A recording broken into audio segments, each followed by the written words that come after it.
मो ना त्रिनाथ महांती सरपंच रानीवाला ग्राम पंचायत तथा नियाली ब्लॉक सरपंच संघ सभापति। कौन समस्या है आप पंचायत प्रति वर्ष एमती समस्या उपुजी रास्ता रोक होती राजनीतिकरण करा समस्या समाधान होती आज कौन कहे देखो आप जो राजनीतिकरण शब्दटा उठेले ताकू मु विरोध करुच्ची कौन राजनीतिकरण ना चाषी समस्त सर्वदलीय लोक हूँ चाषीटीए आज चाषीर पेटरे नाथ मरा हो 6 तारिख मंडी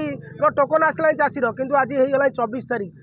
धान उठी पारुने आमे देखीचु पर दिन आपणकर चिठी आसला एआरसीएस ऑफिस रु आपणकर सब कलेक्टर ऑफिस रु जिला मजिस्ट्रेट ऑफिस रु जे आसंता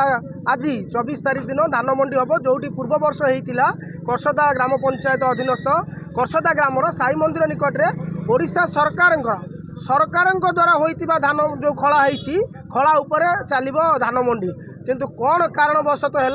जे काली संध्या बेले सभापति महोदय कहिले जे धान किणा जाई पारिबो नाही। अरे चाषीटे हताश होचे आमे चाष पर निर्भर करुचे नियाली कहूचे धान पान मीन से ही धान खेती करवा कौन होउचे आमे जानि पारुनु। कटक जिले में समस्त मंडी खोली जाइया बेले किंतु रानीवाला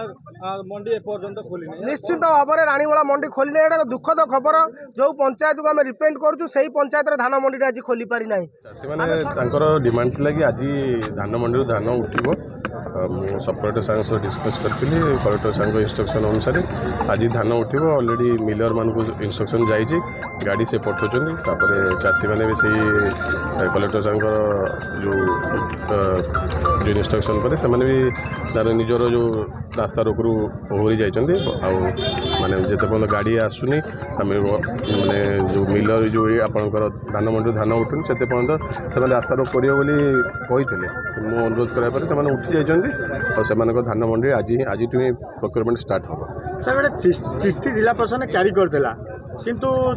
आज धान मंडी उद्घाटन हम से चिट्ठी क्यारीटा किए कोलाप्स कला जहाँफल चाषी मैंने आज रास्ता बसले जेहेतु से गोटे कौन धान मंडी ये हूँ बोली फिक्स बोली इंस्ट्रक्शन कौन डिपार्टमेंट तरफ आसी नाला यहाँ डिपार्टमेंट इंटरनाल जो लेटर करेस्पंडेंस थी कौन जो फिक्स हो नाला से कन्फ्यूजन टी रही जाइए से कलेक्टर साहब डायरेक्ट इंस्ट्रक्शन देते कि आज धान मंडी से इनागुरेट हम से जगार अन्य जो फिक्स हम जब एक्सट्रा एडिशनल दरकार है तो सही ग्राम जीपी रे गोटे एडिशनल प्रोक्योरमेंट सेंटर हम कसर 2 वर्ष धान मंडी कहीं आज हठात परिस्थिति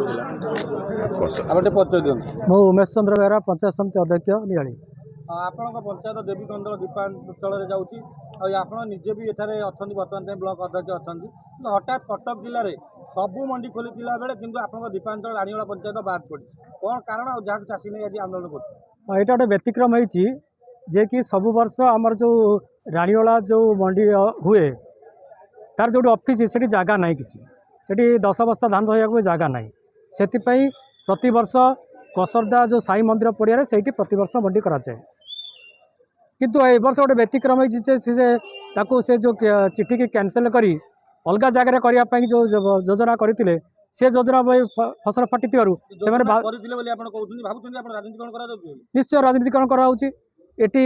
आउ कौट जगह से करने चाहते जे नहला से चाहूँ आम लोक मैंने आज धारणा देती चाषी मैंने धारणा देती से केमी आम जो धान दिया सब वर्ष से दि जाऊ। धन्यवाद।